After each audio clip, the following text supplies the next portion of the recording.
Au cours des dernières semaines, Steve et moi avons remarqué que maman avait un comportement suspect, quittant la pièce lorsqu'elle prenait des appels et emportant son téléphone partout où elle allait. Elle avait maintenant une ligne d'inquiétude gravée en permanence sur son front. Steve et moi voulions nous assurer que maman n'était pas en danger. Surtout qu'elle était inspecteur de police. Où est-elle? J'ai chuchoté à mon frère Steve. Elle est sous la douche, donc tu as environ 10 minutes. J'ai souri. Je n'avais pas besoin de 10 minutes puisque je pirate des ordinateurs depuis l'âge de 7 ans. J'ai connecté le téléphone à mon ordinateur et je me suis mis au travail. Environ 2 minutes plus tard, les photos que maman a prises avec son téléphone sont apparues sur mon écran sous la forme d'un diaporama.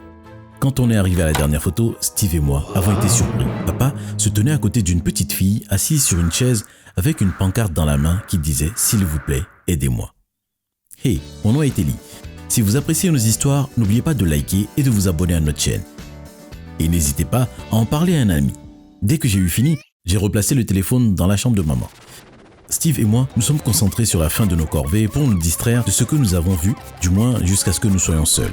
Dès que maman est partie au travail, Steve et moi avons discuté de ce que nous avons vu. Tu crois que c'est pour ça que maman était si inquiète? Ça doit être ça. Mais pourquoi papa retient-il cette petite fille en otage? Qu'est-ce qu'il essaie de faire?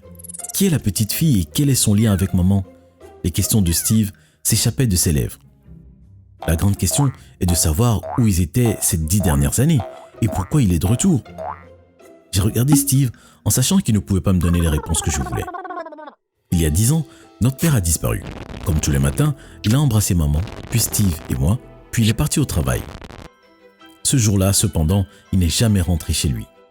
Et les jours se sont transformés en mois et les mois en années. Maman n'a jamais parlé de lui après son départ et Steve et moi ne parlions pas de lui devant elle.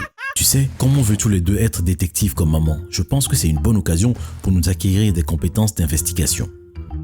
Venant du gars qui pensait que c'était une bonne idée de mettre les boules de papier d'aluminium au micro-ondes. C'est en fait une idée géniale.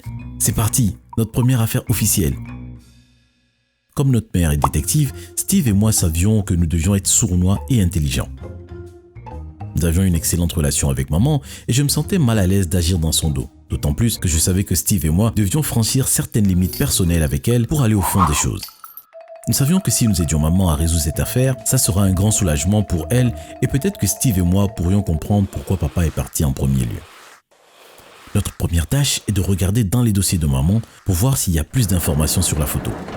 Steve a gémi lorsque nous sommes entrés dans la chambre de maman et que nous avons vu au moins 15 boîtes de dossiers bien rangées dans un coin de sa chambre. C'est dans des moments comme celui-ci que j'aimerais que maman ait un ordinateur. J'ai secoué la tête et tapoté Steve sur l'épaule de manière ludique. Eh bien frère, il est temps d'y aller à l'ancienne. Et tu devrais être reconnaissant que maman ne puisse pas voir ces photos en ligne de toi et Sheila à la fête de ton 16e anniversaire. Steve a gloussé. Ouais, mettons-nous au travail. Steve et moi, nous sommes assis et avons fouillé dans chaque boîte de dossiers qui était placée soigneusement dans le coin de la chambre. Après quelques heures passées, penchés sur les piles de papier et sur le sol, Steve m'a écrié « Je crois que j'ai quelque chose !» Steve et moi avons regardé la photo qu'il tenait dans sa main. Il s'agissait d'une photo de la même petite fille que sur la photo, debout devant un magasin de glace, CG's Ice Cream Parlor. Attends, ce n'est pas le marchand de glace près de chez grand-mère?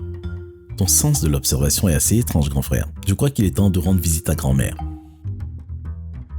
J'ai pris une photo rapidement avant que Steve et moi nous remballions les dossiers de maman et sortions de sa chambre. Le lendemain après l'école, Steve et moi avons demandé à maman si nous pouvions rendre visite à grand-mère pendant le week-end. Tu veux dire la grand-mère chez qui je t'ai envoyé il y a quelques mois et que tu ne pouvais pas attendre pour revenir à la maison parce qu'elle n'avait pas de Wi-Fi ou de télévision? La grand-mère dont tu parles? Steve et moi nous sommes regardés. Nous ne l'avons pas vue depuis un moment et Steve et moi avons pensé que ça serait bien de lui rendre visite et je dis rapidement. Oui, et Ellie voulait lui montrer les 3 brins de barbe qu'il s'est laissé pousser, dit Steve en essayant de jouer avec mon mot. Je l'ai repoussé avec humour. Maman a ri. Quelque chose me dit que ce n'est pas la seule raison. Mais puisque tu insistes, je vais l'appeler et prendre les dispositions nécessaires. Maman nous a déposé tôt le samedi matin. J'ai entendu maman et grand-mère et je me suis rapproché un peu plus pour mieux entendre leur conversation. Sacha, tu dois gérer la situation avant qu'elle ne devienne incontrôlable. Pense aux garçons. Maman, ce n'est pas aussi facile que ça en a l'air. Si je fais le moindre faux pas, ils pourront être tués. La dernière fois, j'ai pu m'échapper. Ce n'était pas si simple pour Joseph. Et qui sont-ils? Que s'est-il passé la dernière fois? Est-ce que maman était la raison pour laquelle papa n'a pas pu rentrer à la maison pendant 10 ans? Dès que j'ai entendu des pas se diriger vers la porte, je me suis faufilé dehors et me suis assis à côté de Steve sur les marches du porche. Maman est sortie par la porte d'entrée, suivie de grand-mère. Maman, ne laisse pas les garçons t'embobiner. Ils ont un devoir à rendre lundi. Assure-toi qu'ils l'ont fait. Ma fille, je vous ai bien élevé, toi et ton frère. Je pourrais m'occuper de 2 adolescents pendant les 2 prochains jours, a répondu grand-mère avec insolence.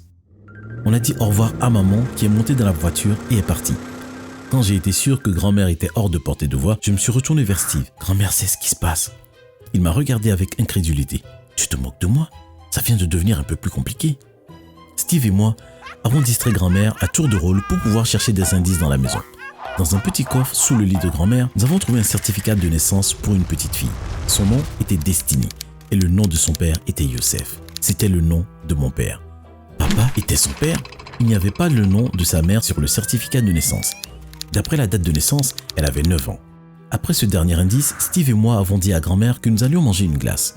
N'oublie pas de ramener du chocolat aux pépites pour ta grand-mère préférée, a-t-elle souri. Steve a rigolé. Tu es notre seule grand-mère.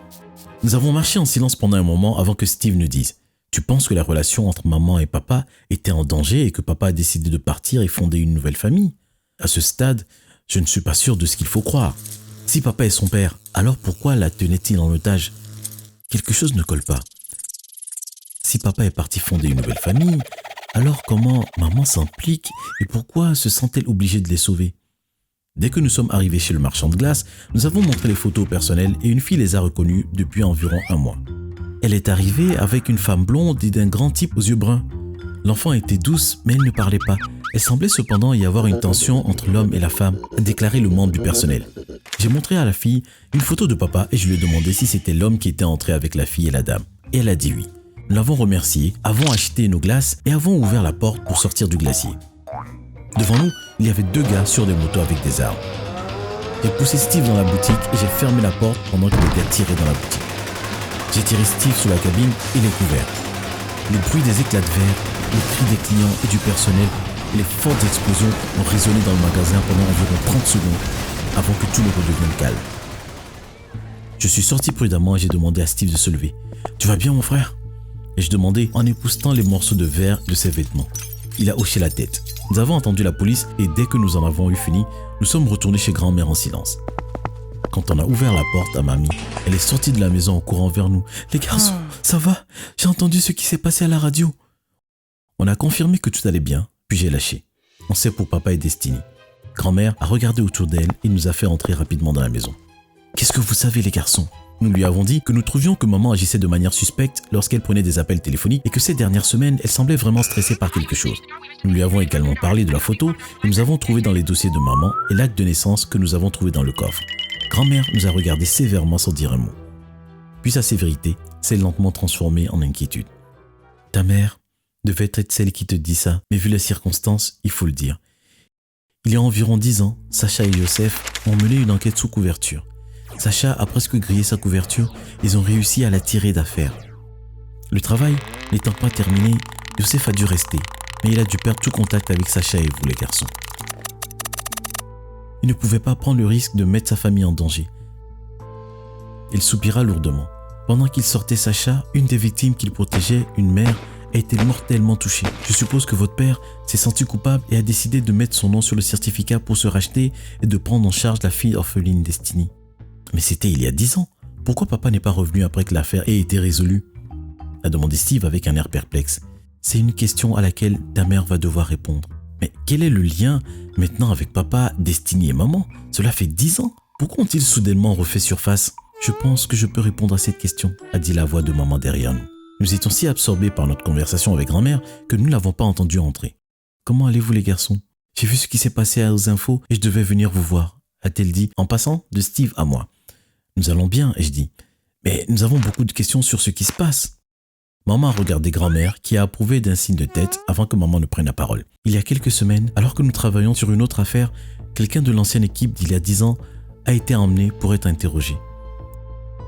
Je suppose qu'ils se sont souvenus de moi et qu'ils ont dit à leur patron, car peu après, j'ai commencé à recevoir des menaces de mort sous forme de lettres et d'appels téléphoniques. Lorsque j'ai reçu la photo de Youssef et Destiny, ils m'ont dit que si je ne payais pas une rançon, ils disparaîtront à jamais. Mais comment ont-ils fait le lien? Ces dossiers n'auraient-ils pas été classifiés? Oui, ce qui signifie que nous avons une taupe dans le service, donc je ne peux faire confiance à personne tant que tout n'est pas terminé. Maman, combien de rançons dois-tu payer? Et quelle est la date limite? Il me reste 2 jours pour payer une rançon de 2 millions de dollars. Je ne sais pas comment je vais faire pour les rembourser. J'ai une idée. Et je dis en hésitant. Elle m'a regardé. Ok, je t'écoute. Je pourrais obtenir l'argent et le transférer sur le compte qu'ils veulent. Mais bien sûr, ce ne serait pas légal. Grand-mère a ouvert la bouche pour dire quelque chose, mais elle a décidé de ne pas le faire. Allez maman, ça fait 10 ans. Payons l'argent et ramenons papa à la maison. D'accord, dit maman à contre-cœur, mais partons d'ici. Maman, tu viens avec nous au cas où la fusillade serait liée au fait que ces garçons ont posé des questions là où ils n'auraient pas dû. Pendant une semaine, maman nous a permis de dormir chez un ami.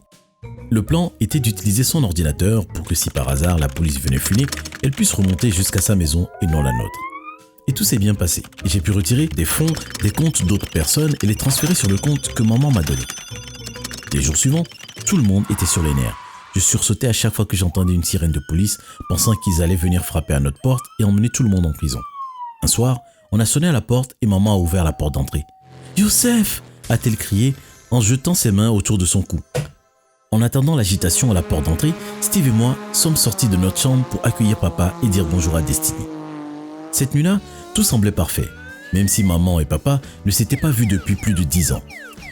C'était comme si rien n'avait changé entre eux. Je pense que personne ne voulait discuter de ce qui s'était passé au cours de ces 10 dernières années, car nous voulions rester dans l'ambiance joviale qui était la nôtre. Avec le recul, je pense que nous aurions dû. Mais ensuite, tout a été chamboulé. À un moment de la nuit, Steve et moi avons été pris et jetés dans un van. Nous nous sommes réveillés dans une petite pièce miteuse attachée à des chaises. « Salut les garçons », a dit papa en sortant de l'ombre. Nous avons lutté contre les corps. « Papa, qu'est-ce que tu fais là ?» Je ne fais que rendre le karma que Sacha a apporté dans ma vie quand elle a fait tuer Tony. « Qui est Tony ?» ai-je demandé. Tony était la mère de Destiny, l'amour de ma vie. Steve et moi avons halté. Ta mère savait pour Tony et elle savait aussi que je voulais la quitter. Ta mère est celle qui a appuyé sur la gâchette il y a 10 ans et a pris la vie de Tony. Maintenant, je prends celle qu'elle chérit le plus. Si vous voulez que votre mère vive, vous devez rester ici avec moi pour toujours. Nous sommes maintenant coincés ici, déchirés entre notre père et notre mère. Si vous étiez à notre place, que feriez-vous? Essayeriez-vous de vous échapper ou rester sur place?